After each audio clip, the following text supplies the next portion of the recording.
I think we have all of our panelists here in attendance.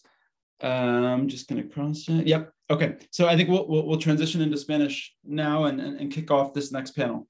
And I'll start by thanking everybody for being here again. And muchas gracias también a Iván Rebolledo, Eduardo Gamara, Daniel Sobato, Presidente Solís y Presidente Leonel Fernández, y otros que han ayudado a organizar este gran evento.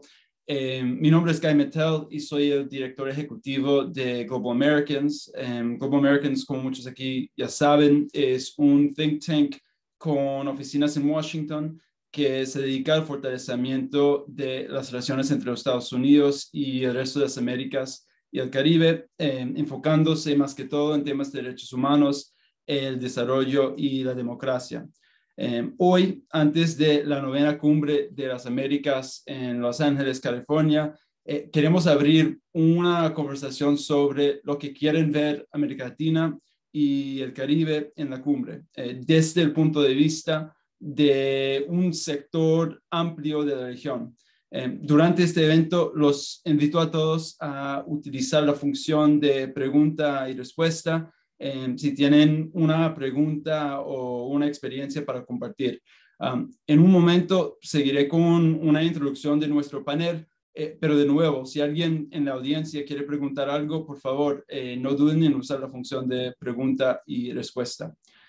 Bueno, pues con nosotros hoy tenemos Mauricio Alarcón Salvador, Claudia Escobar Mejía, Oscar Gamboa, Luis Felipe Duchesela y Verónica Arias.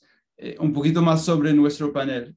Mauricio Alarcón Salvador es director ejecutivo de Fundación Ciudadanía y Desarrollo, el Contacto Nacional de Transparencia Internacional en Ecuador. Es abogado y máster en Dirección y Gestión Pública.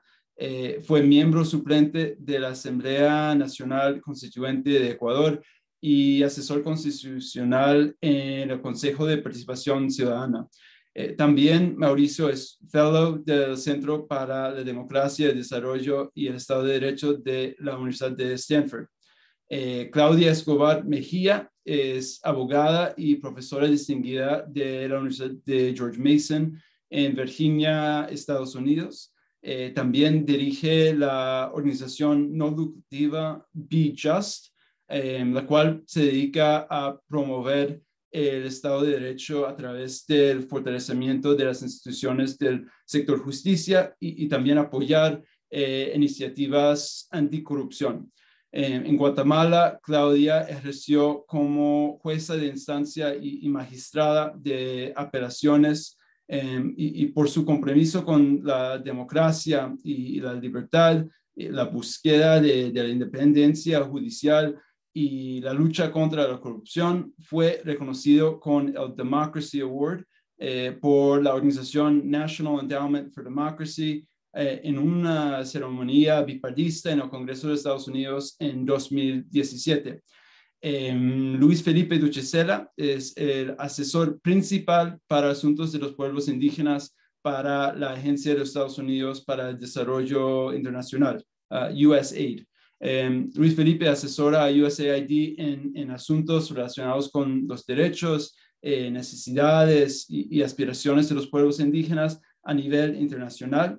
Luis Felipe se incorporó a la USAID después de trabajar muchos años como asesor mundial sobre pueblos indígenas en el Banco Mundial, y anteriormente Luis Felipe se desempeñó como director ejecutivo de la Asociación por la Conservación de la Amazonía, como director regional de Rainforest Alliance, y también fue el primer secretario nacional de Asuntos de Pueblos Indígenas y Minorías Étnicas de la República del Ecuador.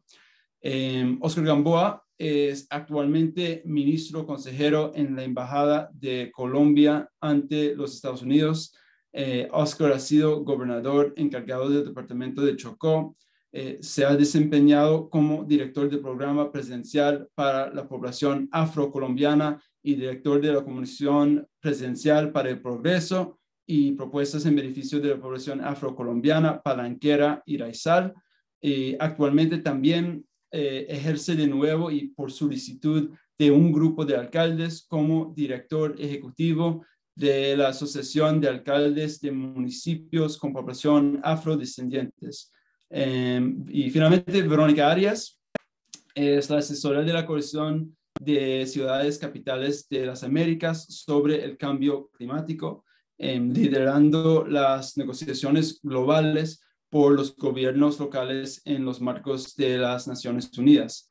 Antes, Verónica era la ex secretaria de Medio Ambiente del municipio del Distrito Metropolitano de Quito.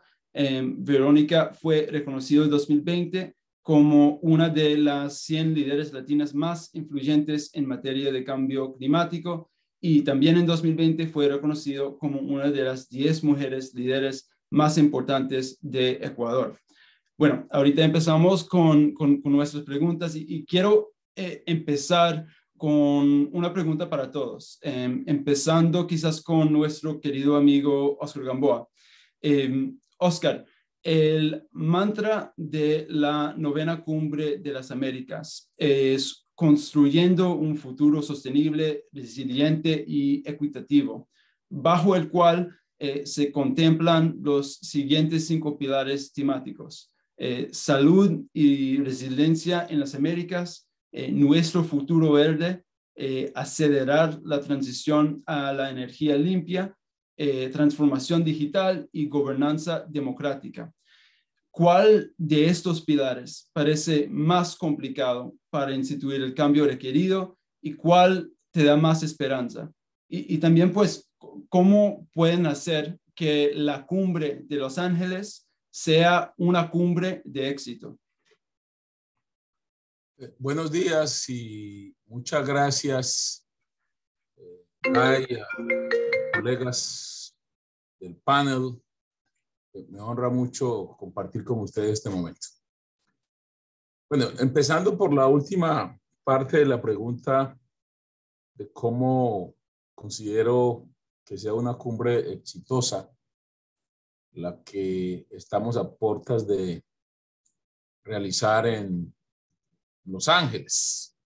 Yo lo resumo con las siguientes palabras: que sea una cumbre que genere la sensación de que realmente existe un bloque en el hemisferio occidental, que el problema, que se sienta que el problema de un país de la región significa mucho para los otros países de la región en la perspectiva de buscarles solución o coadyuvar con las soluciones, entendiendo lo que Richard expresó en la introducción, de que este tipo de eventos no son para resolver problemas puntuales de los países, pero lo que sí se observa es que los problemas puntuales de los países se convierten en problemas puntuales en otros países y en suma son problemas de la región.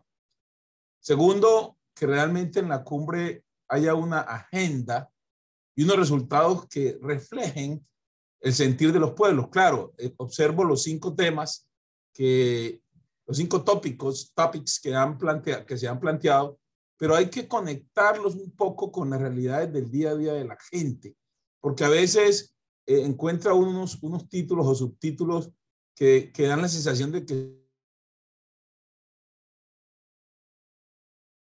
son expresiones muy técnicas y que el señor que está en el sur del continente o en Centroamérica o en Latinoamérica en general, desde luego, pues no entiende de qué le están hablando. No, eso también hay que traducirlo a un lenguaje que lo entiendan los hermanos indígenas, mis hermanos afrocolombianos y en general todas las expresiones sociales, étnicas y de cualquier tipo en nuestro hemisferio. Tercero, que haya una gerencia post-COVID, que realmente le permita valorar el sentido de realizar las cumbres.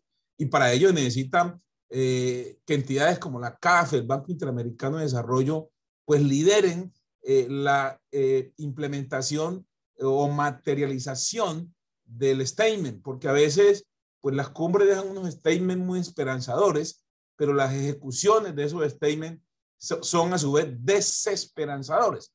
Y esta vez, ante los desafíos que tenemos en el hemisferio y en el mundo en general, necesitamos que esa gerencia post-cumbre realmente genere esperanza y esta esperanza se genera a partir de que se cumpla o al menos se procure avanzar en la implementación de lo que se haya acordado.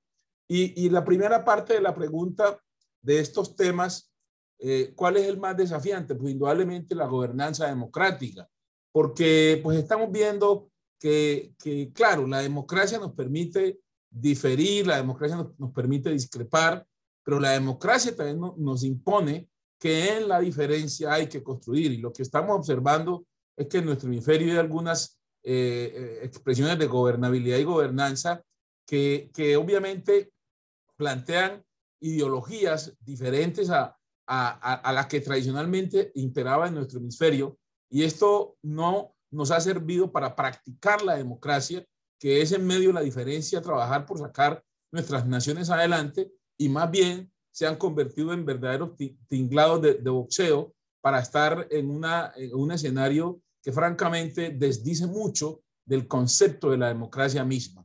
Y cerrando ya esta respuesta, para no usar del tiempo, pues obviamente hay escoger como en los reinados cuál es más importante es injusto, pero indudablemente que la transversalidad, este tema del COVID, pues sumió a nuestros países y al mundo entero en unas externalidades que rayaron con lo económico, que rayaron con el tema de empleo, y apenas estamos saliendo adelante. Yo creo que ahí se necesita en la resiliencia en las Américas a partir de lo que pasó con el COVID. Tenemos un eje de singular importancia, y obviamente el tema ambiental. Mire, el tema ambiental yo lo pongo inclusive en primer plano, porque es que el planeta es una casa colectiva de la raza humana, y cuando esa casa colectiva está seriamente amenazada por todo el tema de cambio climático, pues quiere decir que si no nos priorizamos para cuidar nuestra casa, las generaciones que vienen no van a tener casa donde vivir. De manera que el futuro verde es un tema para mí relevante, que transversaliza todo lo transversalizable en la perspectiva de que tengamos un planeta donde vivir. Muchas gracias. Gracias, Oscar. Con eso quizás voy a preguntarle a Verónica, que es nuestra experta acá sobre temas ambientales. Verónica, la misma pregunta para ti en cuanto a las oportunidades y los desafíos de la cumbre, pero quizás con un enfoque en lo que ves como oportunidades en temas ambientales. Claro que sí. Definitivamente coincido con Oscar que la pandemia del COVID-19 expuso la desigualdad económica persistente ya en todo el hemisferio occidental. Esta novena cumbre de las Américas presenta una oportunidad, sin duda alguna, para galvanizar el apoyo al desarrollo económico, pero que sea sostenible, incluso sostenible para la región. Creo que es importante mencionar el último informe de la CEPAL de las Américas, que predice que para el 2022 la región solo crecerá un tercio de lo que creció del 2021 y tendrá un desaceleramiento más que el resto del mundo. Por otro lado, los desastres climáticos le costaron no solo a la región, a Estados Unidos aproximadamente 145.000 millones el año pasado, en el 2021. Y el precio de ajustarse al cambio climático en los países de la región aumentará de 70.000 millones hasta 500.000 millones para el 2050. Esto significa que la región deberá tomar medidas audaces hoy para priorizar el crecimiento económico, pero que sea renovable y con un enfoque de inclusión de las comunidades vulnerables. Entonces, frente a esta cumbre de las Américas que se viene ahora en junio, los líderes van a tener que tener respuestas no filosóficas, sino de acción. Los líderes deben construir un consenso para apoyar la transformación hacia un desarrollo económico, pero que sea ambientalmente sostenible, inclusivo y resiliente. Tendremos que adaptarnos a los embates ya del cambio climático. ¿Cómo hacer eso? Será a través de una inversión que incluya a las comunidades más pobres, porque es una región de inequidad, y que además experimentan ya un daño desproporcionado debido al cambio climático. Entonces, si estamos hablando de una cumbre sobre resiliencia, transformación verde, futuro verde, definitivamente creo que el rol a nivel nacional es importante, pero también a nivel subnacional, y la de diplomacia de ciudades cada vez más va a tener un rol muy, muy importante. Creo también una oportunidad para crear soluciones basadas en la naturaleza. El hemisferio posee grandes recursos naturales para inclusive liderar al mundo en un crecimiento sustentable e innovador. Más del 58% del suministro de litio del mundo está en Bolivia, en Chile, en Argentina. La segunda hidroeléctrica más grande del mundo está entre Brasil y Paraguay. Tenemos recursos marinos enormes en el Caribe. Brindan amplias oportunidades para todo lo que es energía solar, eólica en alta mar. Existe talento, creatividad para desarrollar producción de energía sostenible. ¿Cómo articularlos? ¿Cómo mirar más allá de aquellos emprendimientos y escalas muy chiquitas para ampliar una muy buena relación entre todos los países de la región de las Américas? Creo que es el gran desafío.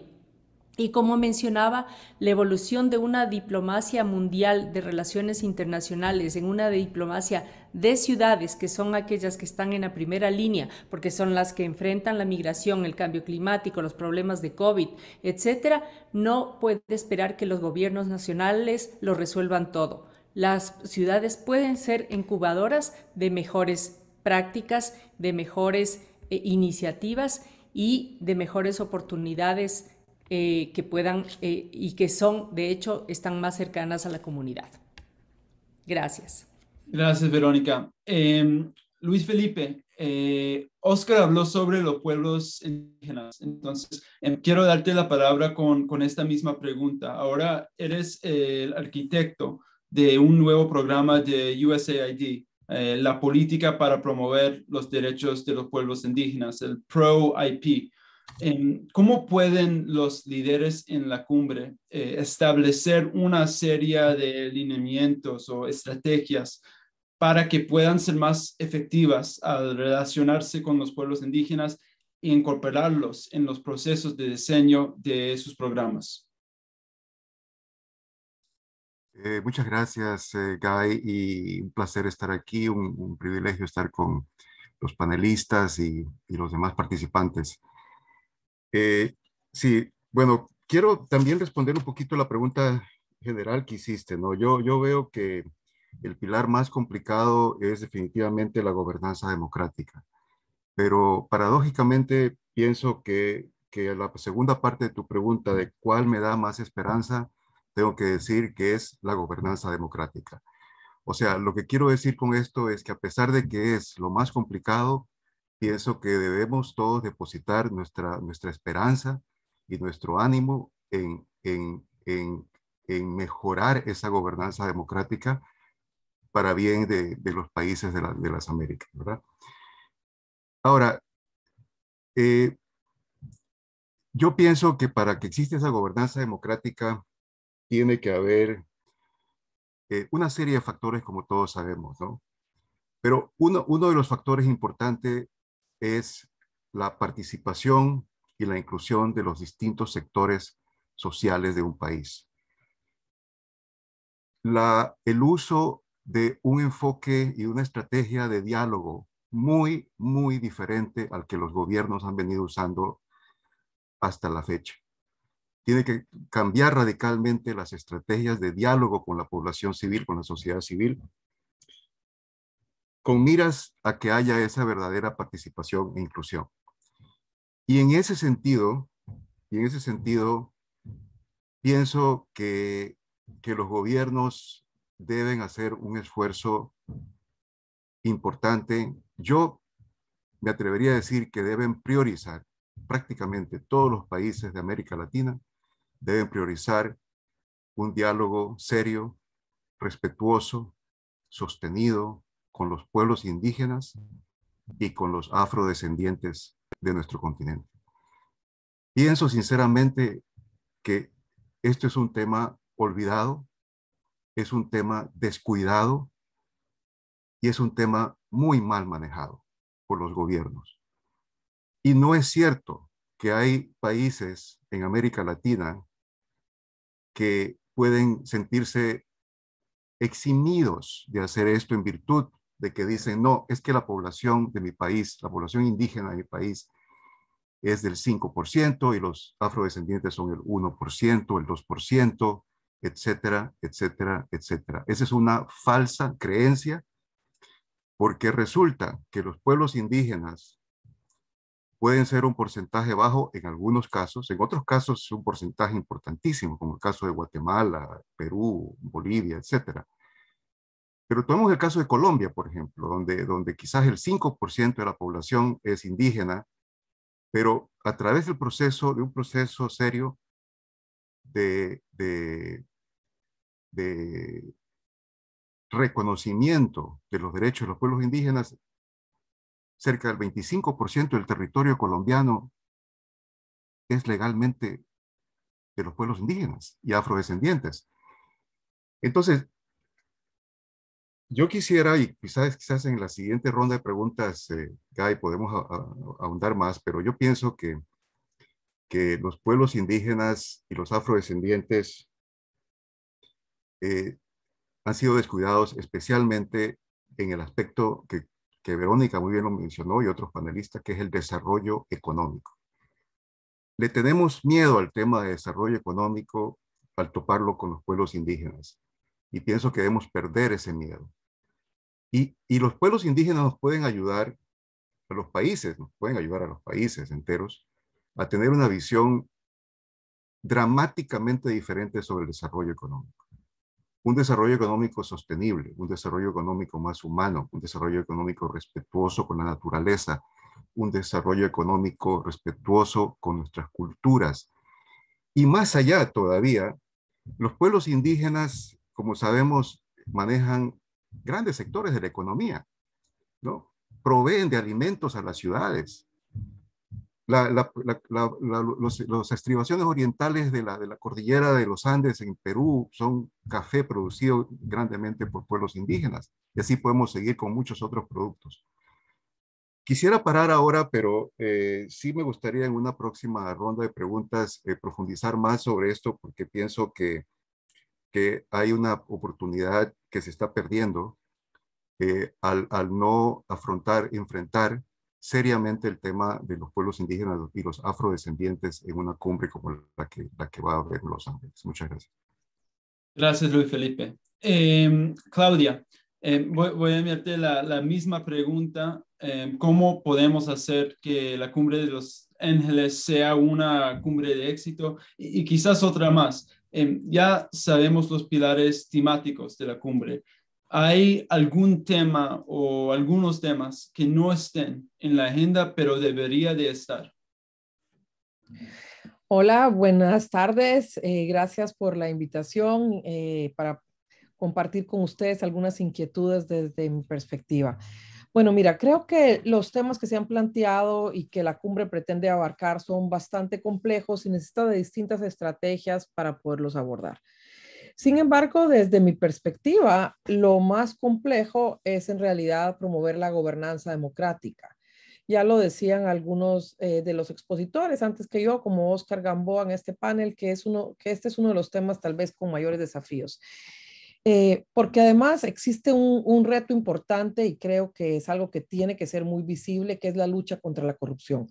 La Cumbre de las Américas en 2018 trató este tema, llegó a algunos acuerdos, sin embargo, muchos de esos acuerdos no han avanzado. Otro tema que tiene que estar presente en estos debates es la falta de independencia judicial. En algunos países, y yo hablo desde la perspectiva de Guatemala y los países de Centroamérica, hemos visto cómo las instituciones de justicia han sido tomadas y prácticamente controladas por sectores poderosos. Sería necesario que los los países democráticos que participan en la cumbre puedan enfocarse en estos temas y tratar de hacer un esfuerzo conjunto por un fortalecimiento institucional, especialmente del sector justicia. Vemos en la región centroamericana, con la excepción de Costa Rica, que aparte de la pandemia del coronavirus, se ha desnudado realmente la pandemia de la corrupción. Y esto es muy preocupante porque si no tenemos instituciones sólidas, tampoco tenemos herramientas para combatir la corrupción. Sabemos que muchos de los líderes que han estado en estas cumbres, posteriormente cuando dejan el poder, son investigados y en algunos casos sancionados a nivel internacional, como en el caso del presidente de Honduras recientemente, que está siendo juzgado en Estados Unidos por cometer algunos hechos ilícitos. Eso demuestra que dentro del país no existen las herramientas para poder combatir esos flagelos. Por eso creo que es importante que los países que tienen indicadores de democracia más sólidos puedan hacer un esfuerzo conjunto y combinar, digamos, estas actividades que son de llegar a acuerdos únicamente en papel, que se puedan realmente aterrizar en acciones más concretas que beneficien pues a todos los ciudadanos y especialmente en el que puedan tener acceso a la justicia de forma imparcial, únicamente. Gracias, Claudia. Y Mauricio, la misma pregunta para ti. ¿Cómo pueden hacer que la cumbre de las Américas sea una cumbre de éxito y cuál de los pilares de la 9ª cumbre te parece más complicado para instituir el cambio requerido? Guy, buen día, muchas gracias por la invitación. Un gusto estar en este espacio con los colegas que desde distintos ámbitos vienen trabajando a favor de la democracia, la gobernabilidad y algunos otros ejes, precisamente de aquellos que se van a abordar en esta nueva edición de la Cumbre de las Américas. Nos han dado a conocer varios pilares temáticos, 5 para ser exactos, pero voy, así como quienes me antecedieron en la palabra, a hacer énfasis en la importancia de trabajar en el de gobernanza democrática. Si bien es cierto que para muchos hablar de salud y resiliencia, de medio ambiente, de naturaleza, de transición energética es vital, nada de esto es posible si es que no contamos con bases sólidas que nos permitan recuperar de manera plena la democracia en una región que cada vez está más convulsionada y donde cada vez, incluso sobre las cifras que nos han presentado en varios países ya, en el Latinobarómetro, se confía menos en la democracia, se confía menos en las instituciones e incluso se llega a justificar un gobierno autoritario o hasta dictatorial para garantizar ciertas condiciones de salud, de educación o de acceso a servicios básicos. Creo que además una cumbre convocada en este caso, no solo por la OEA como el gran paraguas regional, sino por un país que promueve y defiende valores democráticos, es vital que este sea el norte. Complicado en estos momentos, sin duda. Estamos viendo que incluso a través de la herramienta de Q&A nos están haciendo notar los impases de las últimas horas, en el que algunos países del Caribe específicamente han dicho que si es que no se invita a todos los miembros, simplemente ellos tampoco asistirán. Y ahí estamos viendo cuál es el valor que se le da a la democracia y a la gobernanza democrática, incluso en nuestros países hermanos. ¿Cómo puede uno sentarse a hablar de democracia, de gobernabilidad, de transformación digital, cuando hay países donde ni siquiera hay una buena conexión a Internet? Mantener una reunión en este momento, probablemente con colegas de Venezuela, y creo que muchos de ustedes lo han vivido, resulta prácticamente imposible porque el Internet se cae, porque se les corta la luz o porque simplemente muchos, por cuestiones económicas, no tienen acceso a al Internet, que es ahora incluso considerado un servicio básico para muchos países de América Latina y del mundo. Así es que creo que además hay un reto enorme, Guy, y con esto termino para no tomarme mucho tiempo, y es el hecho de que cada cumbre plantea nuevos ejes temáticos, plantea nuevos retos y unas hermosas declaraciones. Ciudadanía y Desarrollo, en el último periodo, junto a otros capítulos de Transparencia Internacional, entró a formar parte de una iniciativa de un observatorio ciudadano de corrupción de las Américas, para que la declaración de una cumbre no sea simplemente un papel que de año a año se renueva, sino que se pueda ver cuál es el nivel de compromiso de nuestros gobiernos con aquellos adquiridos en ese espacio, donde todos sonríen para la foto, donde todos firman y dicen que entre cumbre y cumbre trabajarán en implementar cambios y transformaciones. Y mira qué crítico es que cuando tenemos un problema tan serio, no solo en Ecuador, sino en toda la región, diría yo, como el de la corrupción, que Claudia acertadamente lo ha mencionado hace un momento, el nivel de cumplimiento de aquellos compromisos que formaron parte de la Declaración de Lima deja mucho que desear.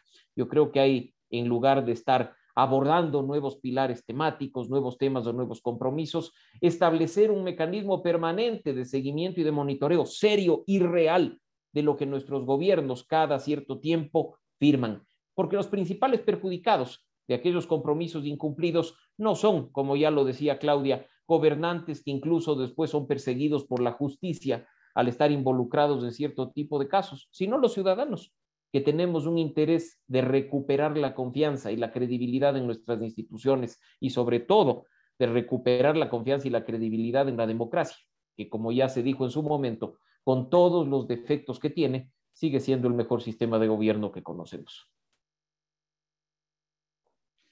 Muchas gracias, Mauricio, por esos comentarios. Quiero ver a ti, Oscar, y quiero pues preguntarles a todos sobre algo que dijo el profesor Feinberg en sus comentarios, sobre la importancia de la sociedad civil. De acuerdo a la ONG alemana Transparency International, en el año 2021, América Latina presenció fuertes golpes a la libertad de expresión, prensa y de asociación, derechos civiles y políticos fundamentales. ¿Cuál es la importancia de la sociedad civil en la lucha contra la corrupción y en la gobernanza, como hemos dicho, y cuentan con el respaldo necesario? En tu punto de vista, Oscar. Gracias, Guy. Hombre, yo una de las pausas que creo que es importante hacer es ¿a qué estamos llamando sociedad civil? Obviamente todos tenemos un concepto, pero desde el punto de vista político y de gobernabilidad hay que aterrizar un poco para poder tener unos targets democráticos bien claros, porque a veces la sociedad civil la narramos, la expresamos, la destacamos, pero cuando uno va underground y mira la realidad de la sociedad civil se encuentra que como que no existiera. Y eso es un golpe profundo al ejercicio de la gobernabilidad y la democracia. Y obviamente la importancia radica en que realmente se trabajen diálogos serios con la sociedad civil. Primero se identifique, pero identifique no es contarlas, es valorarlas e incorporarlas donde sean incorporables para fortalecer los cimientos de la institucionalidad misma, de las democracias locales mismas. Porque es que, por ejemplo, se habla del tema de la corrupción. Uno dice, bueno, la corrupción es causa o es consecuencia de. Y obviamente, pues cuando la sociedad civil no cuenta con instrumentos reales, no escritos, sino practicables, con dotación para ejercer esa veeduría y ese control, esa accountability social de sus propios gobiernos, pues obviamente el desorden impera y la corrupción es incontrolable, porque las instituciones no tienen tracción en las ruedas para ejercer su papel. Y obviamente cuando yo hablo de que la sociedad civil la identifiquemos y la incorporemos, es para que la escuchemos, es para que nos enriquezcamos de los aportes de la sociedad civil, porque en últimas son las vivencias diarias que le dan el conocimiento real de la situación y de la vida misma para que a sus gobiernos subnacionales o a las entidades multilaterales o a los gobiernos nacionales pues tengan unos feeders, unos alimentadores que les cuentan, que les dan realidades para que se reaccione con realidades y no con narrativas y titulares de prensa que lo que generan es frustración. Y miren, para terminar y ser muy breve, los problemas de migración, sí, claro, la pandemia nos disparó, nos potenció esas debilidades, esos déficits sociales. Pero el problema de la migración viene porque la gente está buscando dónde poder vivir dignamente y esas asimetrías generan de que la gente busque quien esté más arriba de la pirámide desde el punto de vista de capacidad de vivir dignamente. Entonces, si nosotros nos enfrentamos esas realidades incorporando a la sociedad civil para enfrentar esos problemas de pobreza, desigualdad, y lo curioso es que los entornos donde vive la sociedad civil, sobre todo los periféricos, son riquísimos como oferta ambiental, pero resulta que esa riqueza contrasta con esa pobreza absoluta y esa base inferior de la desigualdad. De manera que la sociedad civil no solamente es importante para narrarla, sino importante para incorporarla y enriquecerse de ella, para efectivamente fortalecer democracias y fortalecer gobernabilidad. Gracias, Oscar. Claudia, Oscar empezó su respuesta con un comentario de la corrupción como causa o consecuencia de. Como usted bien sabe, el enfoque de la última cumbre de las Américas en Lima en 2018 fue la corrupción. ¿Cómo ha transformado la cooperación internacional en este tema durante los últimos 5 años? Mira, lamentablemente creo que ha habido grandes retrocesos. Vimos cómo durante una época se avanzó en temas de lucha contra la corrupción a través de la cooperación internacional y se crearon distintos mecanismos en Centroamérica. Específicamente hubo una comisión internacional contra la impunidad que logró llevar a cabo investigaciones y casos ante la justicia. En Honduras también hubo una misión internacional de la OEA, la MAXI, que también contribuyó a estas investigaciones de sectores poderosos, especialmente de casos donde estaban involucrados actores políticos. Sin embargo, vemos que en los últimos 5 años ha habido un retroceso enorme. Hay un dicho que en inglés dice, when you fight corruption, corruption fights back. Cuando tú combates la corrupción se defiende y combate de regreso. Y creo que estamos ante unos enormes desafíos porque quienes promueven la corrupción y generan más corrupción muchas veces son actores que no están claramente identificados, y estamos hablando del crimen organizado. El crimen organizado, con sus distintas variantes, tiene mucho poder y tiene muchos recursos y sabe actuar dentro de estados que son más débiles o estados que prácticamente son estados fallidos y ellos mantienen el control. Hemos visto cómo en las últimas décadas pues hemos perdido la democracia en países como Venezuela, como Nicaragua, pero eso no significa que no haya países que están a las puertas realmente de caer bajo el control del crimen organizado, si es que no lo han caído ya. Estamos viendo en Centroamérica países donde el fiscal general o la fiscal general son señalados de cometer graves delitos que están desde la comunidad internacional identificados como actores corruptos. En el caso de Guatemala, la fiscal general Consuelo Porras está señalada en esa lista. También hay funcionarios de El Salvador, también hay funcionarios de Honduras. Entonces, ¿cómo podemos tener confianza en unas instituciones donde los actores principales están siendo cuestionados por la comunidad internacional? Creo que aquí hay una gran oportunidad de empezar a pensar cómo creamos realmente instituciones regionales que sean capaces de enfrentar estos desafíos hacia un futuro que nos permita pensar en sociedades pues más democráticas, más libres y más seguras para todos los ciudadanos. Gracias, Claudia. Mauricio, la misma pregunta para ti. ¿Cómo ha transformado la cooperación internacional en temas de corrupción durante los últimos 5 años? Y cómo, como acaba de decir Claudia, cómo podemos inspirar confianza en las instituciones democráticas? Yo parto de la necesidad de contar con instituciones democráticas, Guy, porque es muy bueno hablar de fortalecer las instituciones, de recuperar la confianza, pero en varios países de América Latina, incluyendo Ecuador, las instituciones son prácticamente inexistentes. Yo creo que hay que volver al origen. Yo creo que parte de ese compromiso regional de evaluar la situación actual, evaluar lo que está sucediendo con las instituciones, es decir la verdad y actuar con realismo. No puedes fortalecer lo que no existe. No puedes fortalecer lo que goza de cero confianza o credibilidad por parte de la ciudadanía. Y en materia de lucha contra la corrupción, con Claudia hemos compartido varios espacios de iniciativas tenemos algunas ideas que hemos visto para implementar en países que como Guatemala, como Honduras, como El Salvador o como el mismo Ecuador, enfrentan el problema grave de la impunidad.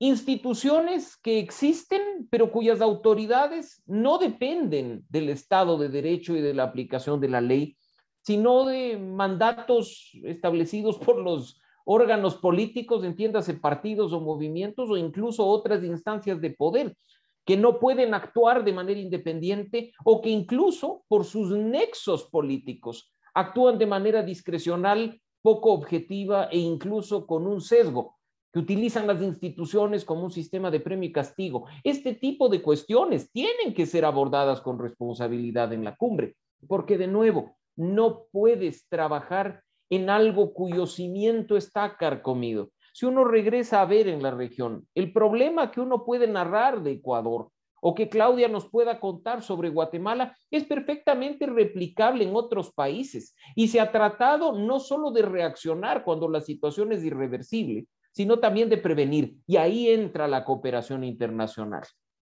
Porque no se trata de apagar el incendio cuando ya la casa se está quemando, se trata de tomar las medidas necesarias para dotar de infraestructura para que el incendio no ocurra. La cooperación internacional probablemente ya en acciones concretas y a través de las organizaciones de la sociedad civil como la mía, se ve muy bien o se canaliza mejor, genera un mayor impacto y más hasta visibilidad cuando el incendio se está produciendo, porque el trabajo de prevención es un trabajo bastante silente, pero en eso nos tenemos que enfocar. Mira que probablemente hace 5 años, o si regresamos a ver, hace 7, cuando había la cumbre de Panamá con todos sus temas, muchos veían países de la región como con problemas, sí, pero no con viabilidad para retrocesos como los que están viviendo ahora.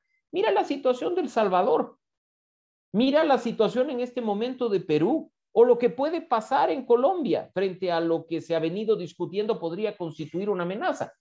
El hecho de vivir ahora con la bandera de los procesos constituyentes como los que estamos viendo en Chile también es un riesgo. Y yo creo que hay que regresar al origen, regresar a reaprender la democracia, a reaprender los valores y los principios democráticos que nos permitan, aunque tengamos que dar 10 pasos atrás, empezar a trabajar con paso firme para consolidar los principios y los valores democráticos en la región. Caso contrario, seguirán pasando las cumbres, seguirán pasando los encuentros, seguiremos analizando las declaraciones y los compromisos y no pasaremos de eso. Gracias, Mauricio. Primero quiero invitar de nuevo a todos a utilizar la función de pregunta y respuesta si tienen una pregunta o una experiencia para compartir. Luis Felipe, quiero ver a ti. ¿Cuál es la situación actual de las comunidades indígenas en América Latina y cuáles son los desafíos a futuro? Y quizás pues nos puede contar un poquito más sobre la urgencia de desarrollar políticas públicas que permitan el desarrollo sostenible de los pueblos indígenas y afrodescendientes con total apego a sus derechos colectivos y identidad cultural. Bien, muchas gracias, Guy.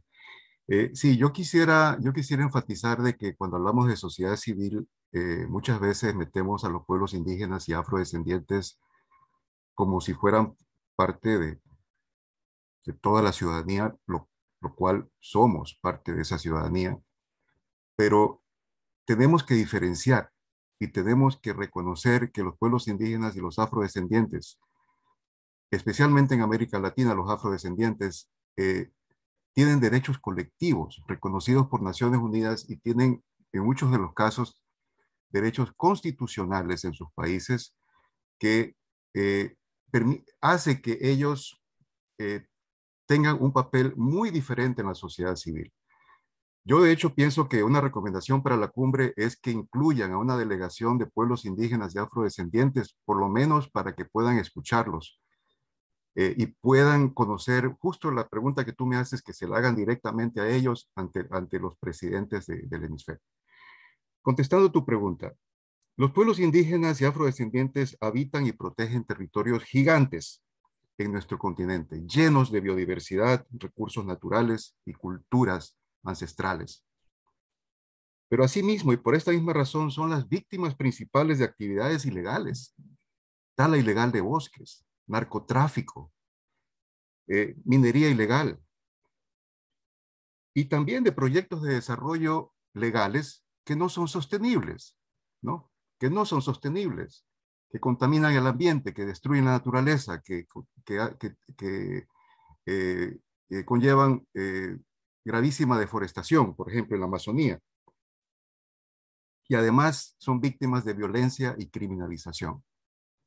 Existen datos donde los líderes indígenas y ambientalistas están siendo criminalizados y por otro lado sufren violencia de parte de los ilegales en muchos países de nuestro continente. Pero asimismo, los pueblos indígenas y afrodescendientes ofrecen una de las mayores oportunidades justamente para combatir esa ilegalidad y esa destrucción del medio ambiente. Pero los gobiernos no actúan en ese sentido. Se han quedado solamente, y agradecemos desde el punto de vista de los indígenas, agradezco por los marcos legislativos de ciertos países como Colombia, por ejemplo, Ecuador con su constitución, Bolivia con su constitución y otros países, ¿no? Pero no se están aplicando todas esas leyes, no se están aplicando la legislación correspondiente. Los gobiernos tienen que hacer más para, como tú dices, Guy, crear, desarrollar políticas públicas que hagan que hagan una realidad de esos preceptos constitucionales, por ejemplo, en el caso del Ecuador, de la plurinacionalidad, ¿no? Con las 15 nacionalidades y 18 pueblos que han sido reconocidos por la Constitución del 2008 en el Ecuador. Pero para que esto se dé, debemos preocuparnos por el desarrollo económico de los pueblos indígenas y afrodescendientes. La mejor herramienta es el desarrollo económico. No son solamente las leyes en papel, ¿no?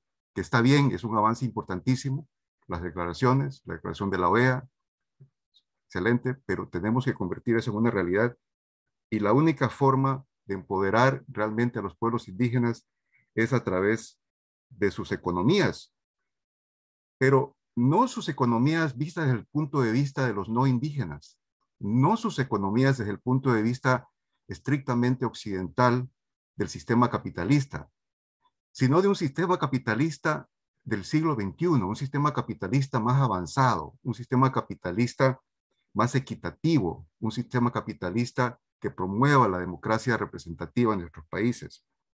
Los pueblos indígenas podrían ser un artífice para esa nueva visión de las economías de nuestros países, a través de un desarrollo basado en sus derechos colectivos, basado en su propia visión, basado en su propia gobernanza y basado en su propia identidad cultural. Esto no es un sueño romántico e idealizado, como algunos de ustedes pueden estar pensando. Es una cuestión muy real y muy necesaria. Es lo que yo llamaría una visión realista. Pues como diría Federico Fellini, el único realista es el visionario. Y en América Latina tenemos que ya dejar de volver a repetir las mismas prácticas que no han dado resultado y ser más innovador en el sentido de lograr una verdadera inclusión y una verdadera participación de los pueblos indígenas y los afrodescendientes en el continente. Gracias, Guy. Gracias, Luis Felipe. Oscar, yo sé que usted quiere agregar algo sobre esta respuesta sobre las comunidades afrodescendientes e indígenas. Gracias, Guy. Al compartir plenamente lo que acaba de expresar Luis Felipe, quiero también acotar, complementar, de que precisamente, y aquí creo que encontramos coincidencia en el tema de la gobernabilidad democrática, nosotros tenemos que empezar por sincerar lo sincerable, porque obviamente se plantea de que no somos sociedades racistas, y no estoy diciendo que los estados la promuevan, pero culturalmente todavía se arrastra una inercia de la práctica del racismo que es evidente, pues indudablemente estas cumbres tienen que ayudar con hechos simbólicos y los organismos multilaterales. Uno va a las entidades multilaterales y la diversidad hay que buscarla con lupa. Y no es porque nos incluyan a afros e indígenas por color de piel o por condición como tal de indígena, sino porque tenemos la capacidad, la experiencia, etcétera, etcétera. Y repito, esos simbolismos acompañados de sapiencia por parte de los actores, pues indudablemente que van mandando señales que generan unos nuevos paradigmas y que van desplazando esos paradigmas racistas que todavía lamentablemente imperan. Y finalmente, pues es cierto, yo tengo que decirles que, y lo digo con franqueza desde esta posición de ministro consejero en la Embajada de Colombia en Washington, hace 22 años, Guy, tú que conoces el Congreso, vine lideré un grupo de afros que vinimos a buscar apoyo en el Congressional Black Caucus. Y tengo que decirlo con vergüenza como colombiano, que tuvimos que recibir el espaldarazo de incidencia en el gobierno de la época en Colombia de miembros importantes del Congreso de los Estados Unidos para que en estos últimos 20 años se hayan dado cosas que en 180 años no se habían dado en nuestra vida republicana. De manera que esa falta de sinceridad de los gobiernos para poder enfrentar de fondo estas segmentaciones de la democracia por culpa de la condición racial es una trampa a la democracia y por eso en estos foros se necesitan abordar con mucho vigor y con mucha franqueza. Gracias, Oscar. Verónica, la semana pasada Global Americans lanzó un nuevo proyecto sobre el cambio climático en el Caribe. Tú formas parte del grupo de trabajo de alto nivel para este proyecto y evidentemente el tema del cambio climático va a ser central en la Cumbre de las Américas. ¿Cómo ves el interés de los gobiernos de las Américas en el cambio climático? Hay ciertos países del hemisferio que se destacan en este tema y ¿cuáles objetivos específicos debemos esperar de la cumbre? Claro que sí. Y para contestar tu pregunta, Guy, creo que es importante retomar lo que dijo Mauricio y Claudia y los anteriores panelistas sobre el tema de gobernanza democrática. Definitivamente estamos, creo que todos de acuerdo que sin esa gobernanza no es posible, pero tampoco va a ser posible una transición ecológica y sostenible en una región tan inequitativa como es la región de Latinoamérica y obviamente la lucha contra el cambio climático. También creo que hay que entender que si es que vivimos en un mundo que va a pasos agigantados a un calentamiento global y que no vamos a poder cumplir las metas del Acuerdo de París, donde todas las naciones del mundo saben, porque conocemos que científicamente el mundo se está calentando y vamos a ir a más allá de 1.5 grados, lo cual va a ser ya catastrófico, catalogado por los científicos. No vamos a hablar ni de gobernanza democrática, ni de transformación digital, ni de futuro verde. Es decir, no va a haber un planeta en el que podemos hablar ni trabajar. Entonces, dicho esto, creo que ese es el gran marco de la emergencia climática en el que tenemos que desarrollarnos y tenemos que tener unas conversaciones muy serias. ¿Y en qué sentido muy serias? Porque si bien es cierto, ha habido estos compromisos y que han sido retrasados por la pandemia, creo que es importante que se dé una oportunidad para revisarlas, para recomprometerse. No es que ha habido un rechazo a estas metas, que hay que cumplirlas, sino que se han retrasado. Pero vamos con un retraso severo frente a lo que tenemos. Son 8 o 9 años máximo para tener el punto de no retorno. Entonces vamos con una emergencia climática. Creo que todavía el Global South, el sur global, no hay una conexión entre justicia ambiental el tema de justicia de género, el tema de conversación. Luis Felipe lo ha expresado grandemente, el que no hay una inclusión verdadera sobre pueblos indígenas, sobre qué hacer con los territorios amazónicos tan grandes y que son, además, cumplen una función planetaria, no solamente por los pueblos indígenas que los incluyen, sino que también tenemos que resolver de una manera global.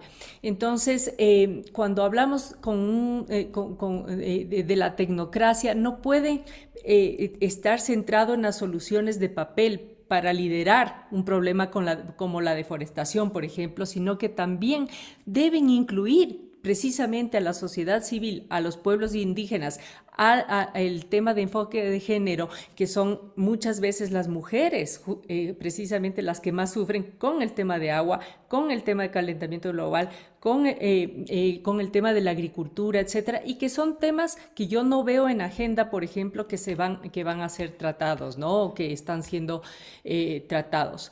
Entonces, si estamos hablando, por ejemplo, sobre el Caribe, que tenemos estados pequeños, que son estados de 50,000 habitantes frente a estados como Brasil o México o Colombia. Estos estados pequeños son vulnerables, definitivamente son los más vulnerables al cambio climático, están en riesgo de desaparecer.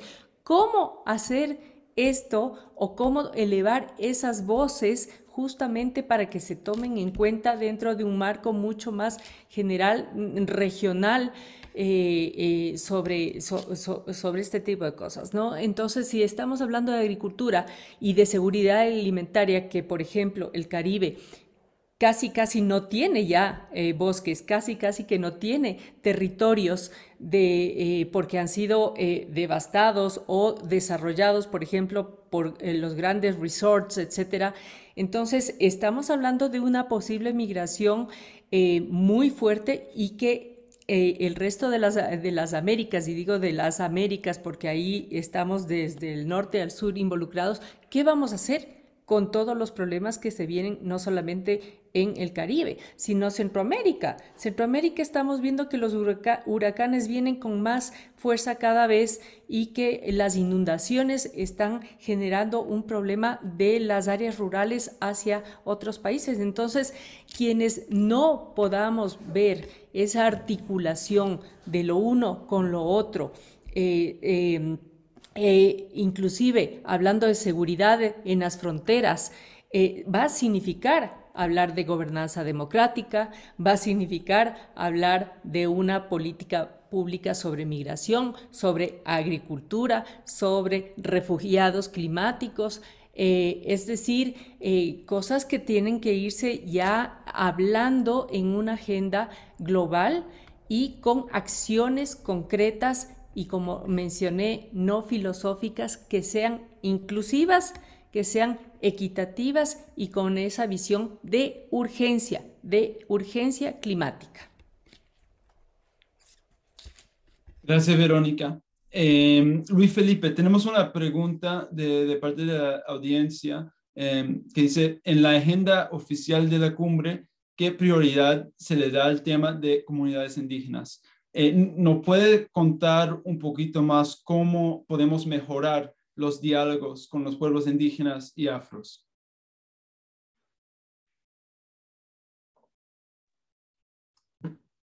Sí, muy bien, muchas gracias, Guy, y muchas gracias por la pregunta. Pues yo tengo entendido, no soy un experto en esto, pero tengo entendido que no es usual que se invite a los pueblos indígenas a este tipo de cumbres. Me parece que ojalá en la cumbre, como dijo el profesor Richard Feinberg, un mes puede ser tiempo suficiente para hacer algunas mejoras en la agenda de la cumbre. Creo que es importantísimo que se invite a un grupo de líderes indígenas que son muy maduros, muy visionarios y que están luchando por la democracia, están luchando por la legalidad de las actividades productivas, están luchando por su propio autodesarrollo. pienso que es muy importante. Sí, en efecto, yo pienso que, y lo mencioné al principio, pienso que las estrategias de diálogo con los pueblos indígenas mayormente han fracasado. Han habido esfuerzos, pienso yo, pero han fracasado, y la razón es porque el punto de partida para dialogar con los pueblos indígenas debe ser un reconocimiento de sus derechos. Una vez que los gobiernos reconozcan, no solamente en el papel, ¿no?, en la Constitución y en las leyes, sino en sus propias actitudes y en la propia naturaleza del diálogo, que los pueblos indígenas, por ejemplo, tienen derechos colectivos a la tierra, al territorio y a sus recursos naturales, entonces sí se puede entablar un diálogo genuino y un diálogo fértil. Tiene que ser un diálogo sostenido, transparente, tiene que ser un diálogo muy democrático y muy amplio. Yo quisiera también aprovechar estos minutos para decir que algo que mencionó Verónica muy bien y otros ponentes, dos temas, el tema de la migración y el tema del cambio climático. Definitivamente, pueblos indígenas y su desarrollo económico podrían representar una oportunidad para cambiar los procesos de migración irregular que existen, quizás no en todos los países, pero en algunos países claros. Y por otro lado, el tema de cambio climático, como bien lo ha dicho Verónica, o sea, los pueblos indígenas son poseedores de grandes territorios como en la Amazonía, por ejemplo. Hoy por hoy se habla de mitigación ambiental, de reducir las emisiones de carbono, de evitar la tala grave de deforestación, etcétera. Los pueblos indígenas pueden ser aliados importantísimos en esto. La USAID, donde yo trabajo, la Agencia Internacional la Agencia de los Estados Unidos para el Desarrollo Internacional, justamente en su estrategia para cambio climático, que fue diseñada el año pasado y luego fue presentada en la COP26 en Glasgow en noviembre, se logró incorporar un resultado intermedio de muy alto nivel que es histórico para la USAID y que dice, ese resultado intermedio 1.4, dice, aliarnos con los pueblos indígenas para que ellos sean los que lideren la acción climática. O en inglés dice, partner with indigenous peoples to lead climate action. Ya estamos trabajando en USAID justamente en darle forma a la estrategia de implementación de este resultado intermedio, pero está plasmado ya en la estrategia de USAID y se está reconociendo a los pueblos indígenas como un actor vital para el tema del cambio climático, no solamente como víctimas de los desastres naturales o desastres climáticos, sino como actores para mitigar y adaptarse al cambio climático. También quisiera mencionar rápidamente, volviendo al tema de migración y desarrollo económico, la USAID de Guatemala fue ya en octubre del año pasado que se adjudicó un proyecto de $2 millones a la Alianza Mesoamericana de Pueblos y Bosques, una organización indígena y de comunidades forestales regional que va desde México hasta Panamá, todos los países de México hasta Panamá, para fortalecerlos institucionalmente. El proyecto se llama BATS, que es una palabra maya. La Alianza Mesoamericana de Pueblos y Bosques es una entidad muy seria que tiene un fondo territorial mesoamericano, tiene una escuela de liderazgo indígena para Mesoamérica. Y yo sinceramente pienso que acá en USAID nos sentimos muy orgullosos de ser socios y de apoyar con fondos de la cooperación internacional norteamericana o de Estados Unidos más específicamente a una organización como la Alianza Mesoamericana de Pueblos y Bosques. Muchas gracias. Gracias, Luis Felipe. Claudia, quiero preguntarte una pregunta sobre el escenario geopolítico en comparación con la primera cumbre inaugurada por los Estados Unidos en su momento, digamos, unipolar en 1994. Esta cumbre llega en un momento de agitación interna e internacional para los anfitriones. ¿Qué puede hacer y tal vez qué ha hecho la administración Biden para restablecer la confianza como buen socio regional? Bueno, mira, creo que siempre hay oportunidades a pesar de los desafíos que existen en la región para llegar a acuerdos y crear esfuerzos en común. Pienso que la administración de Biden pudiera promover, como lo hizo en alguna oportunidad con otra región, un estilo de Plan Marshall para Centroamérica y es más para toda el continente americano. En una época pues posterior a la Segunda Guerra Mundial, Estados Unidos apoyó a Europa a salir de una severa crisis y creo que es algo que debiera de considerarse seriamente poder hacer un esfuerzo regional creando esas instituciones fuertes. Y ese es un desafío que Estados Unidos pudiera liderar, pero también se puede hacer acompañar por otros países de la región que evidentemente tienen mayores indicadores de desarrollo, tienen mayores indicadores también democráticos, y es algo que en lo que tendríamos que unir esfuerzos, ¿verdad? Vemos que la región tiene enormes problemas, como ya decía anteriormente Verónica, los ha señalado, una región tremendamente inequitativa y especialmente en Centroamérica con amenazas de muchas vulnerabilidades en cambios climáticos, una región donde una alta población indígena es discriminada y no tiene acceso muchas veces a los temas de desarrollo. Entonces creo que existe una oportunidad para hacer un cambio fuerte que nos permita pues enfrentar esos retos como región y no como estados independientes, que es lo que estamos haciendo actualmente. Gracias, Claudia. No hemos hablado mucho de la pandemia, entonces quiero hablar un poquito sobre la pandemia contigo, Mauricio.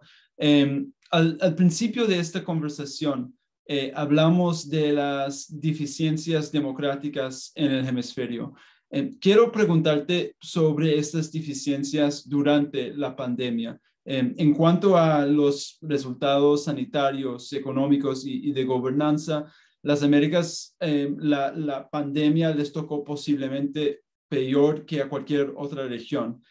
¿Crees que la escasa confianza institucional ha influido en la deficiente respuesta a la pandemia y cómo pueden los países restablecer la confianza de los ciudadanos de forma significativa?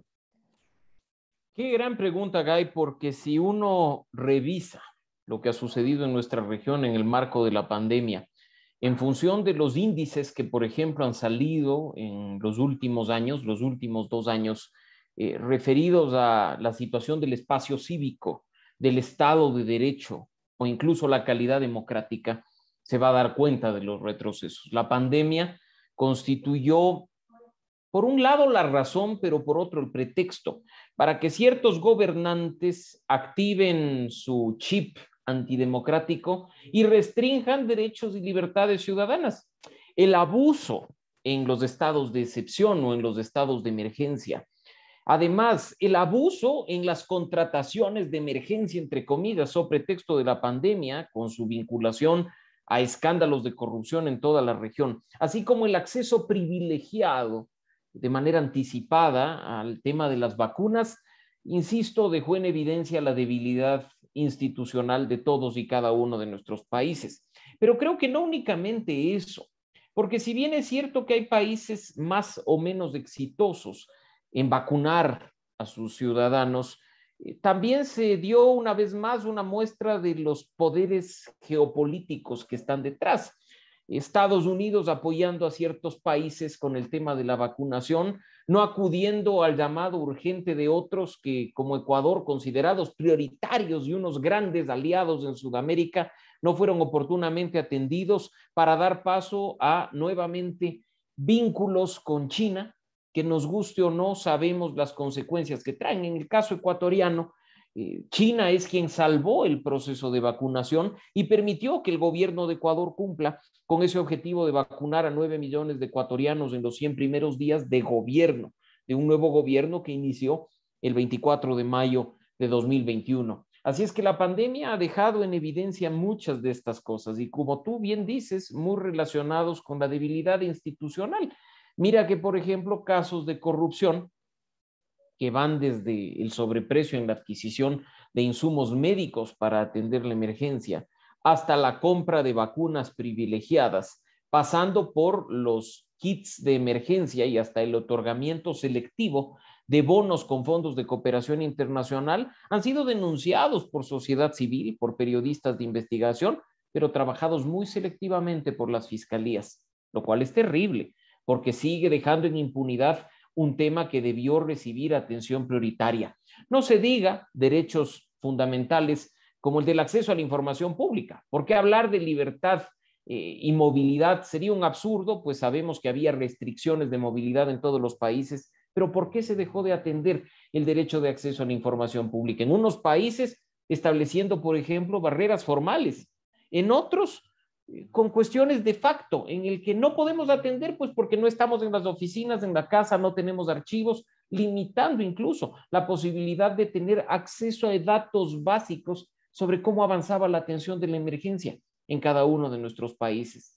La pandemia puso a prueba mucho, y no solo de la institucionalidad pública, sino también de las organizaciones de la sociedad civil, del periodismo, de la academia. Nos ha permitido, sí, cambiar algunas formas y modalidades de nuestro desarrollo diario, pero incluso en el tema que particularmente a mí me convoca y que como institución nos especializamos, el tema de la integridad, la transparencia y la lucha contra la corrupción, dejó en evidencia que cuando creíamos haber visto todas las formas posibles de meterle mano a los recursos públicos o de alterar procesos, surgió algo creativo que ha generado nuevas formas de corrupción y nuevas afectaciones, en este caso a los ciudadanos del mundo, ¿no? Ojalá, de nuevo, estos temas se aborden en las cumbres, no solo en esta, no solo en la convocada como Cumbre de las Américas por la OEA, sino en cuanta cumbre internacional se realiza de manera responsable, sobre todo de parte de los gobiernos, aceptando con realismo y con sinceridad sus falencias, para a partir del intercambio de opiniones con los gobiernos hermanos, poder suplir estas deficiencias, superar y tapar los baches y salir adelante. Creo que mucho nos falta de cooperación sur-sur entre gobiernos, entre organizaciones, entre medios de comunicación y periodistas para poder avanzar en la implementación de reformas que nos permitan tener una mejor gobernanza democrática en nuestra región. Gracias, Mauricio. Y ahora quiero hacer una pregunta muy parecida a todos en el panel, quizás empezando con ti, Oscar. La pandemia, como acaba de decir Mauricio, ha dejado en evidencia pues, las profundas inequidades en el hemisferio. Un reciente informe de Amnesty International cita la asombrosa desigualdad como una de las principales razones de las elevadas tasas de mortalidad en la región, junto con el bajo gasto en sanidad pública, la escasa seguridad social y los impuestos históricamente bajos. En este contexto, ¿cómo ves el espacio en esta cumbre para colaborar y desarrollar una política nueva y ambiciosa para conjuntamente abordar estos problemas en este hemisferio? Gracias, Guy. Hombre, yo creo que un buen resultado tipo insumo de una cumbre de estas para enfrentar esas tristes realidades es, y comparto con lo que decía, creo que era Claudia, sobre el papel de Estados Unidos de una especie de plan Marshall, pero yo lo comparto, pero con un plan Marshall orientado a crear capacidades endógenas en los pueblos y en las comunidades, no desde el punto de vista pues semiasistencial, porque es algo curioso que los entornos de nuestros pueblos son entornos, como bien lo decía Luis Felipe, de tanta riqueza, pero de tanta pobreza, y esta pobreza, estas pobrezas en plural, pues arrastran los componentes sociales de la vida misma.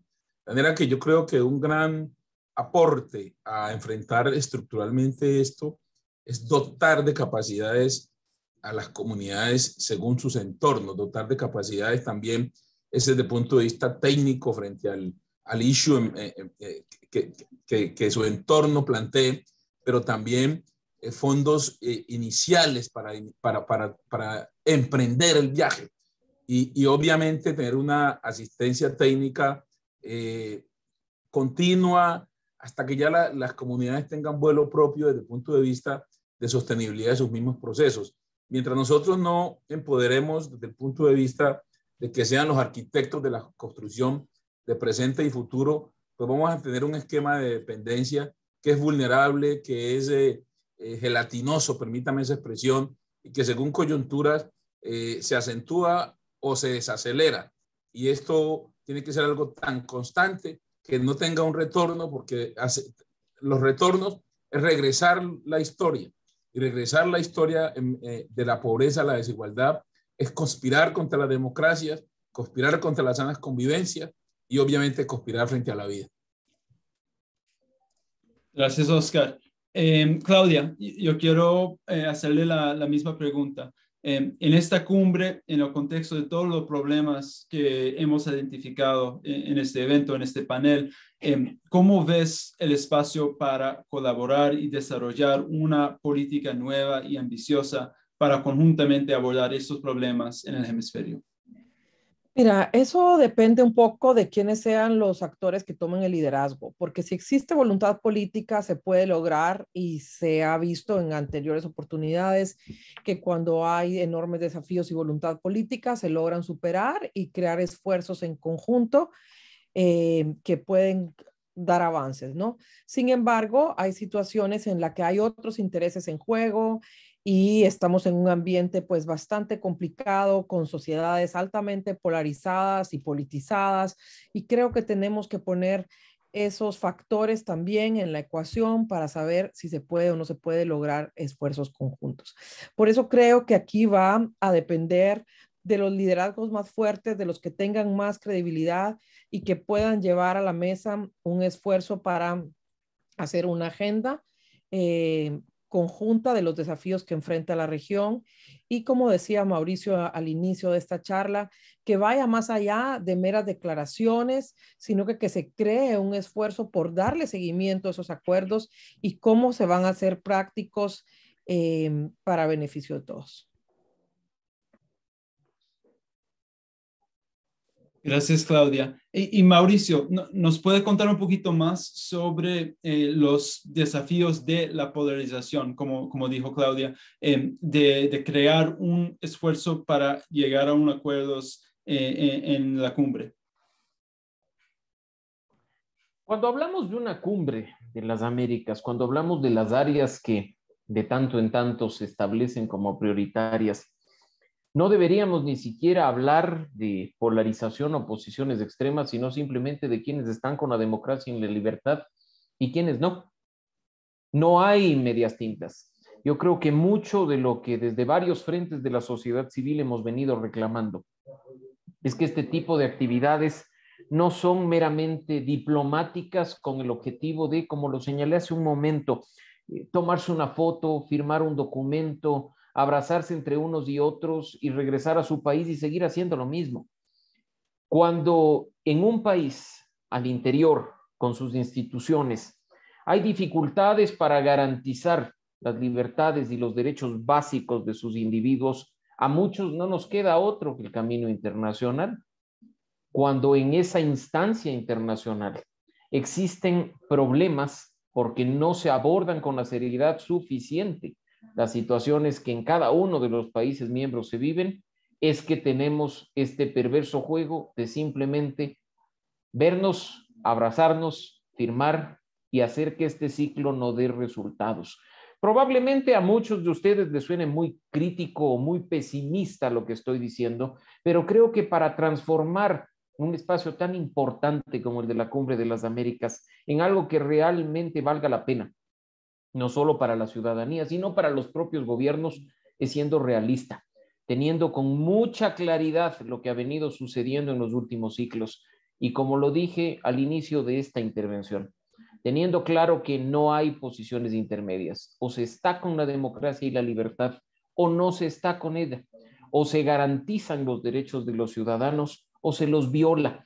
Eso de hablar de regímenes híbridos o de democracias en transición está bueno para otra época, pero hoy que estamos viendo retrocesos francos a cuestiones que ni siquiera estaban en nuestro radar, abordemos estos temas con la seriedad suficiente y sobre todo demos a cada uno el lugar que le corresponde.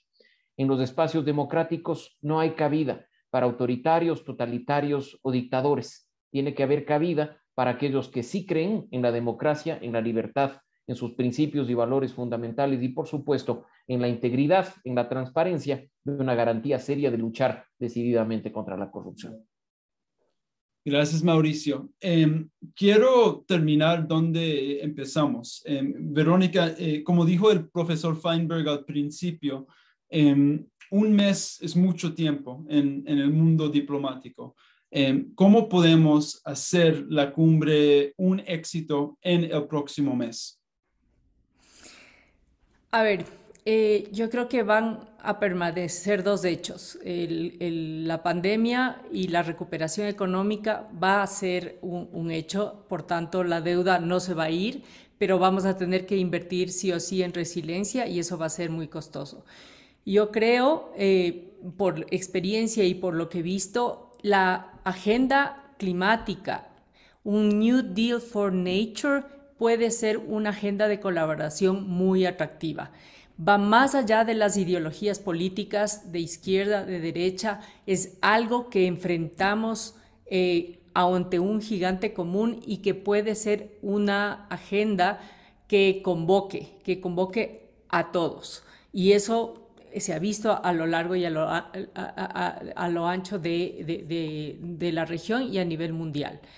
La región va a seguir siendo, va a estar a la saga del resto del mundo en temas de inversión sostenible post-COVID, pero es una oportunidad también para mirar cómo articular esa inversión entre norte y sur de tecnología en términos de mejorar las inequidades, como digo, en una agenda que puede ser construida desde la visión sur-sur y desde la visión norte-sur. Entonces, yo diría que es una apuesta muy interesante de un diálogo por un New Deal for Nature, que solamente se ha oído hablar en temas ambientales, pero si es que estamos hablando de una cumbre de las Américas que tiene sus pilares fundamentales, nuestro futuro verde común, transformación digital, gobernanza democrática, creo que vale la pena apostarle por aquello. Gracias, güey. Gracias, Verónica. Luis Felipe, la misma pregunta. ¿Cómo podemos hacer la cumbre un éxito en el próximo mes?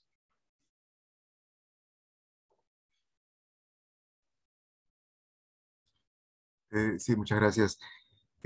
Sí, yo pienso que creo que los panelistas estamos de acuerdo en que la gobernanza democrática es el desafío más grande en los áreas temáticas de la cumbre, definitivamente. Pienso que para justamente profundizar la democracia en nuestros países y para fortalecer nuestro camino hacia el desarrollo sostenible, es esencial que los países del hemisferio adoptemos una nueva visión y un nuevo diálogo con los pueblos indígenas y afrodescendientes del continente. No con miras a una asimilación, no con miras a una integración bajo los términos de las sociedades dominantes en nuestros países, sino un diálogo en base al respeto a los derechos colectivos de los pueblos indígenas, muchos de ellos ya reconocidos en las constituciones, y apuntándole al desarrollo económico de los pueblos indígenas por medio de la gobernanza territorial y comunitaria en los distintos países. Esto es un desafío grande, pero es alcanzable y pienso que eso va a ayudar muchísimo en las otras áreas temáticas de la cumbre, en el tema de cambio climático, en el tema de la corrupción, en el tema del desarrollo económico, en el tema de migración y muchos otros, la violencia, las actividades ilegales, la conservación de la naturaleza Entonces, yo pienso que este tema ha sido tremendamente olvidado y descuidado en las cumbres y a nivel cotidiano de los gobiernos, en los gobiernos de los países, y pienso que es hora de retomarlo. Muchas gracias. Gracias, Luis Felipe. Oscar, la misma pregunta. ¿Cómo podemos hacer la cumbre un éxito en el próximo mes? Yo creo que los sucesos que están acaeciendo en el mundo y en el hemisferio necesariamente invitan, o mejor, imponen que haya un punto de inflexión. Un punto de inflexión orientado a que nos sintamos realmente como una gran familia de América Latina, pero una gran familia de América, de la América, no América Latina, América toda, pero esa gran familia que se sincere, esa gran familia que hable de frente con el mayor respeto para poder enfrentar estructuralmente todos estos desvíos del ejercicio de las democracias, pero también del desarrollo. Esto con desigualdad y tanta inequidad no sale. Esto con un planeta y con unos países no comprometidos con cumplir lo que firman los statements, pues en tema ambiental no sale. Esto, si no se sinceran las ayudas para quien realmente las necesite, creando capacidades, esto no sale. De manera que, si no, mire, la cumbre, la crisis de migración que pasa por aquí, por Colombia y sigue para el norte, pues es simplemente la punta del iceberg de cosas profundas que se están sucediendo si no hacemos el punto de inflexión para ajustar lo ajustable. Y esto demanda franqueza, perseverancia, realmente cumplimiento de lo que se pacta, de lo que se firma, porque de verdad, si no nos aconductamos, yo no sé las cumbres que vengan, ¿para qué se van a hacer? Gracias, Oscar. Yo creo que con esto, pues yo veo que todos los otros panelistas del próximo panel casi ya están. Entonces, quiero pues terminar y cerrar esta conversación diciendo que pues ha sido una conversación buenísima y antes que nada quisiera decir muchas gracias a todos y todas por su tiempo y presencia. Gracias a los panelistas y a todos que han participado en este evento, y de parte del equipo Global Americans, muchas gracias de nuevo.